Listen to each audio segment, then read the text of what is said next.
પ્રથમ વાત આ કરવાની કે કોઈ પણ જાતનું વ્યસન ના હોય. બીજું વાત એક ડિગ્નિટીની દ્રષ્ટિએ, હું આમ ફ્રેશ થવા માટે થોડોક 2 ઘૂંટડા દારૂ પીવું તો જ મજા આવે. આખો દિવસ કામ કરીને થાકી ગયો હોય તો સાંજે જરા 2 ઘૂંટડા જોઈએ, અથવા સવારે ઘૂંટડો પીવું તો જરા ઓફિસે કામ કરવાની મજા આવે, અથવા તો ડ્રગ્સ લઈને થોડું નશામાં રહું તો રિલેક્સ થઈ જવું. આ બધા નમાલા વ્યક્તિઓના વિચાર છે. આ બધા કમજોર વ્યક્તિઓના વિચાર છે. કેટલાય મહાપુરુષો પૃથ્વી પર થઈ ગયા, જે આપણે અહીંયા બેઠા છીએ જેટલા આપણે અહીંયા બેઠા છે એ બધાનો આપણો વહીવટ વ્યવહાર ભેગા કરો ને એટલે રતન ટાટાના છાંટામાં ના આવે, ખબર છે ને? હા કે ના? બીજું, આપણે જેટલા અહીંયા બેઠા છીએ એ બધાનો વેપાર ધંધો વહીવટ વ્યવહાર ભેગા કરો એટલે મુકેશ અંબાણીના છાંટામાં ના આવે. હા કે ના? બોલો. આ બંને વ્યક્તિઓને કોઈ વ્યસનની જરૂર પડતી નથી. 12 કલાક કામ કરીને આખું એમ્પાયર 100 દેશોમાં ઊભું કર્યું, અને તારે 2 સ્ટોરમાં 2 ઘૂંટણા મારવા છે ને જોઈએ સાંજ પડે.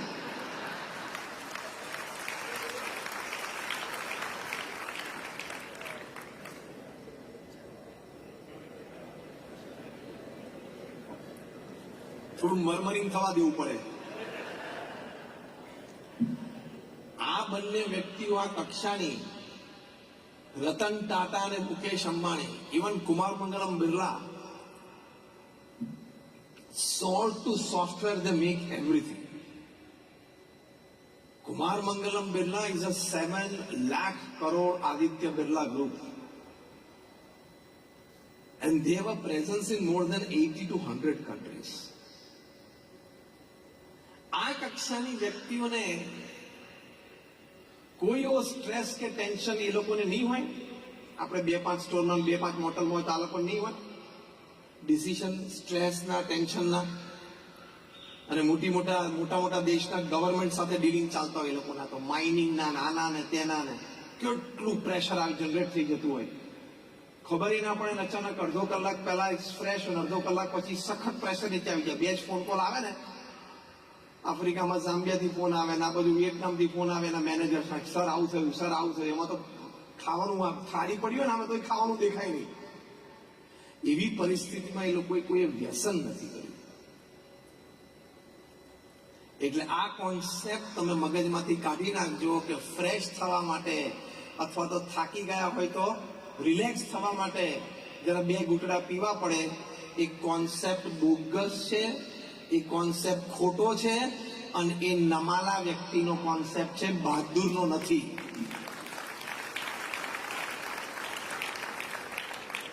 બહાદુર વ્યક્તિ છે ને એના થોટ પ્રોસેસથી જ ફ્રેશ રહે. અમે પ્રમુખ સ્વામી મહારાજને કામ કરતા જોયા છે, મહંત સ્વામી મહારાજને અત્યારે અમે એમને કામ કરતા જોયા છે. અત્યારે અમારા ગુરુ જે પ્રમુખ સ્વામી મહારાજના વારસ મહંત સ્વામી મહારાજની ઉંમર 90 વર્ષની છે, અને BAPS સંસ્થા એક મિની ગવર્મેન્ટ જેવું તંત્ર વન મેન શો ચલાવે છે. He is the administrative head and the spiritual guru of BAPS. એમના નેજા હેઠળ, એમના નેતૃત્વના આશીર્વાદથી આ સ્વામિનારાયણ અક્ષરધામ રોબિન્સવિલમાં હવે પૂર્ણ થશે. 8મી ઓક્ટોબરે મહંત સ્વામી મહારાજાનું ઇનોગ્રેટ કરશે, અને જ્યારે ઇનોગ્રેટ કરશે ત્યારે it will be the largest traditional conventional Hindu મંદિર ઓફ ધ વર્લ્ડ. અત્યાર સુધી સ્વામિનારાયણ અક્ષરધામ દિલ્હી હતું, હવે we are breaking our on record. 83 વર્ષની ઉંમરે એ ગુરુ પદે આવ્યા. એટલે he started his career at 83 in 2016. મને દુનિયામાં એક વ્યક્તિ તમે લઈ આવો, તમારા સમાજમાં હોય તોય કોઈ નામ આપજો, તમે કોઈને જાણતા હો તો પણ નામ આપજો, જે 83 વર્ષની ઉંમરે જાયન્ટ મલ્ટીનેશનલ કોર્પોરેશન MNC નો CEO હોય. એવું એક નામ મને આપો. Nobody. Mahant Sai Maharaj accepted the responsibility at 83. તમને 83 વર્ષના કોઈ વૃદ્ધ તમારા ઘરમાં હોય, પિતા અથવા દાદા હોય, પૂછજો કે પપ્પા કાલથી આ 2 મોડલ તમારે ચલાવવાની છે, તરત ના પાડી દેશે. અને પાછું performance, if you talk from the corporate point of view, last 7 years મહંત સ્વામી મહારાજ 83 થી 90 વર્ષની ઉંમરમાં એમનું પરફોર્મન્સ ઇન્ડેક્સ અને પરફોર્મન્સ ગ્રાફ જોવો, જે તમે કોર્પોરેટ પર ગણો છો, છેલ્લા 7 વર્ષમાં 350 હોસ્પિટલ, હોસ્ટેલ, સ્કૂલ, કોલેજ, મંદિર, અક્ષરધામ એમણે બનાવ્યા. 350 અને સમાજમાં સેવામાં મૂકી દીધા. એટલે 7 વર્ષમાં 350 એટલે દર વર્ષે 50. દર વર્ષે 50 થયા ને. વર્ષમાં 52 વીક હોય એટલે 52 વીકમાં 50 એટલે દર 8મા દિવસે એક.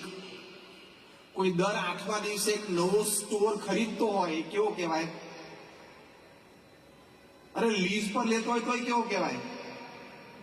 દર 8મા દિવસે એક BAPS ની પ્રોપર્ટી ઊભી થઈને સમાજની સેવામાં ગોઠવાઈ જાય. From raw land to construction completed.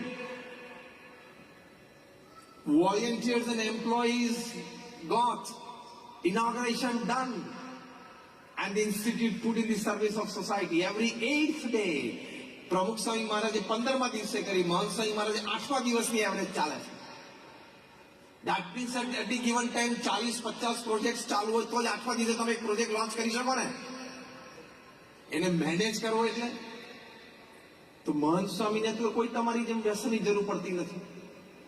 અમે ફરીએ છીએ. છેલ્લા 1 મહિનામાં આ મારી 40મી સિટી છે. 40th city in 30 days. છેલ્લા 1 મહિનામાં અમેરિકામાં 30 દિવસમાં મારી આ 40મું શહેર છે, જેમાં હું કદાચ 50મું પ્રવચન કરતો હોઈશ. અમે કઈ વ્યસનની જરૂર નથી પડતી. તો તમારા કરતા અમારા ચહેરા ઉપર જરાય ઉત્સાહ ને આનંદ ઓછો દેખાય? ખોટા ચોટ્યા છો ગુરુને. કોને કોને ગુરુ બનાવ્યા છે? દારૂ ને ડ્રગ્સ ને. એટલે છોડી દેજો. કોક દિવસ કંઈક લીવરનો ને કંઈક ઇસ્યુ આવી જશે તો રોતાય નહીં આવડે.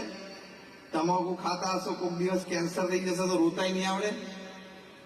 તમારામાંથી કેટલા જણા એવું ઈચ્છે છે કે મારા ઘરમાં એક જણાને વ્યસન છે, દારૂ કે ડ્રગ્સ કે ગેમ્બલિંગ, એ છૂટી જાય તો બહુ સારું, એવી ઈચ્છા ધરાવતા હોય? આંગળી ઊંચી કરો તો. Just raise, everybody raise your hands. જેની પણ ઈચ્છા હોય ને કે મારા ઘરમાં એક જણાનું વ્યસન છૂટે, હાથ ઊંચા કરો. પ્રોપરલી હાથ દેખાય રીતે. મારે અહીંયા લાઈટ આવે છે. બસ, જો બધાનો હાથ ઊંચો છે, બરાબર. તો હું એક ટેકનિક શીખવાડું. બોલો,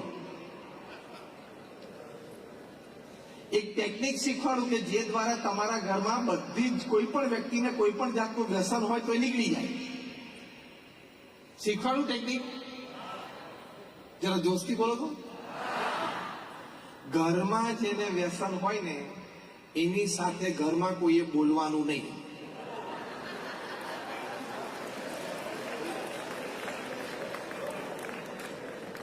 જો એ વ્યક્તિને માન સન્માન પૂરેપૂરું આપવાનું. પરિવારમાં જે એનો હોદ્દો હોય, એની પ્રતિષ્ઠા હોય, એમાં જરાય ઉણપ ના આવી જોઈએ. એમાં કોઈ તુકારે બોલાવવું અથવા એવી વાત નથી. એમની જે સરભરા કરવાની હોય, સેવા કરવાની હોય, વ્યવસ્થા કરવાની, એ બધું કરવાનું. He is a family member. બોલવાનું નહીં, બસ. અને એ કંઈક બોલે તમે પાસે તો લેખિત જવાબ આપવાનો. લખવામાં શાંતિથી ટાઈમ લેવાનો, ભલે ઉભો. હવે દારૂ પીને 1 કલાક કાઢે છે કેફમાં, તો જવાબ સાંભળવામાં, લખેલો વાંચવામાં ભલે ઉભો રહો તો 10 મિનિટ.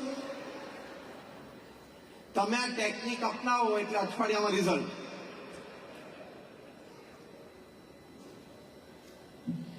તમારામાંથી કોઈને વ્યસન હોય કે ના હોય, ચેપ્ટર 2, પણ ચેપ્ટર 1 તમારામાંથી કોઈ એવું ઈચ્છે છે કે તમારો દીકરો કે દીકરી 15, 17, 18, 20 વર્ષની ઉંમરે ડ્રગ એડિક્ટ થાય અને ડ્રગની હેરાફેરીમાં ક્યાંક પકડાય અને અહીંયા અમેરિકામાં જેલમાં જાય, એવું તમે ઈચ્છો છો કોઈ?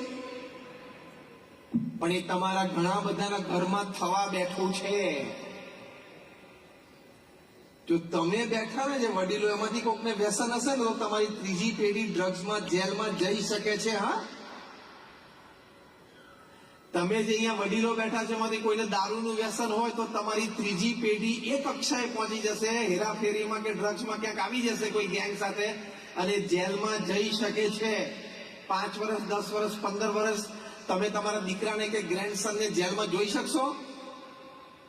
આ હું ત્રીજી આર્ગ્યુમેન્ટ ઊભી કરું છું, ઇમોશનલ આર્ગ્યુમેન્ટ. તમારા દીકરા કે દીકરીને કે એના દીકરા દીકરીને ગ્રેન્ડ ચિલ્ડ્રન 10 વર્ષ માટે ડ્રગ ટ્રાફિકિંગમાં જેલમાં જાય એવું જોવા ઈચ્છો છો? હા કે ના? પણ હવે તમે અત્યારે જે વ્યસન કરો છો ને એ you are on that track. એ થવા બેઠું છે ઘરમાં, પછી એ થશે. એટલે ડિઝાઇન ઓફ ઇન્ટરનલ સ્ટ્રક્ચર માં બીજી વાત આવે છે કે પ્યોરિટી. પહેલી વાત આપણે શું કરી? ક્લેરિટી, એટલે કે નીતિમત્તા, પ્રામાણિકતાથી ધંધો કરવો એ સ્પષ્ટતા. બીજી વાત છે પ્યોરિટી, કે આ શુદ્ધતા. જો અમારે તમને અહીંયા મળ્યા, અમારે કોઈ સ્વાર્થ નથી, અમે પૈસા લઈને નથી બોલતા. હું 25 વર્ષથી નેશનલ ઇન્ટરનેશનલ કોન્ફરન્સીસમાં બોલું છું. I don't charge a single penny. હું અહીંયા કન્વેન્શનમાં પણ ઇન્ડિયાથી અહીંયા આવ્યો છું, એ મારા ખર્ચે આવ્યો છું, સંસ્થાના ખર્ચે. અહીંયા પણ હું અત્યારે આજ સવારે નેશફિલ્ડથી 3 કલાક આવ્યો, એ પણ મેં ફ્યુલનો પૈસો નથી લીધો, અમારે જોઈતો પણ નથી. તમને આજે સાચી ને સારી વાત કહેવા માટે આવ્યા છે. બાકી અમારે કોઈ પૈસાની ગરજ નથી. અમે કોઈની પાસેથી પૈસા, કારણ કે BAPS ના કોઈ સંત પાસે બેંક એકાઉન્ટ જ નથી.